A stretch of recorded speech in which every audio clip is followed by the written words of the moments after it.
जय श्री राम मित्रों, कैसे हैं आप। आशा करता हूँ आप स्वस्थ होंगे, प्रसन्न होंगे।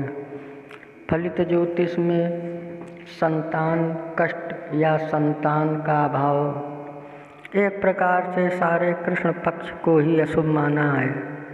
और लिखते हैं कि यदि कृष्ण पक्ष की पड़वा से पंचमी तक कोई तिथि आवे तो नागराज सर्पों के देवता की सेवा करें। यदि कृष्ण पक्ष की षष्ठी से दशमी तक कोई तिथि आवे तो भगवान स्कंद कार्तिक स्वामी की आराधना करें। और यदि कृष्ण पक्ष की एकादशी से अमावस्या तक कोई तिथि आवे तो हरि का भजन पूजन करें। यदि जन्म कुंडली में पांचवें घर का स्वामी शत्रु राशि का हो, नीच राशि का हो या अस्त हो और लग्न से छठे, आठवें, 12वें पड़ा हो तो संतान प्राप्ति में बाधा होती है।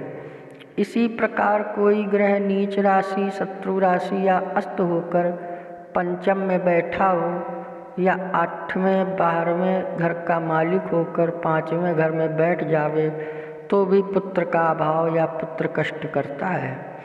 ऊपर कहे हुए जितने योग अधिक हों उतनी ही अधिक बाधा समझनी चाहिए। बाधा कारक ग्रह जिस राशि में बैठा हो उसके अनुसार यह निर्णय करना चाहिए कि किस देवता, वृक्ष या जीव के कारण बाधा हो रही है और उसकी शांति का उपाय करना चाहिए।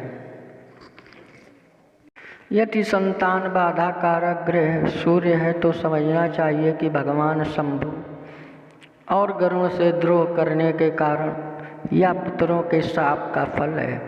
यदि संतान प्रतिबंधक ग्रह चंद्रमा है तो माता या किसी अन्य सधवा स्त्री के चित्त को दुख पहुंचाने के कारण या भगवती का शाप संताप में बाधा है।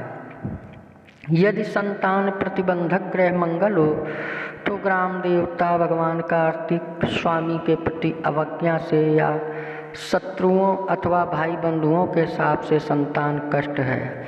यदि बुध संतान में बाधा डाल रहा है तो समझिए कि बिल्ली को मारने के कारण या मछलियों के या अन्य प्राणियों के अंडे को नष्ट करने के कारण या कम उम्र के बालक बालिकाओं के शाप से या भगवान विष्णु के कोप से संतान नहीं हो रही।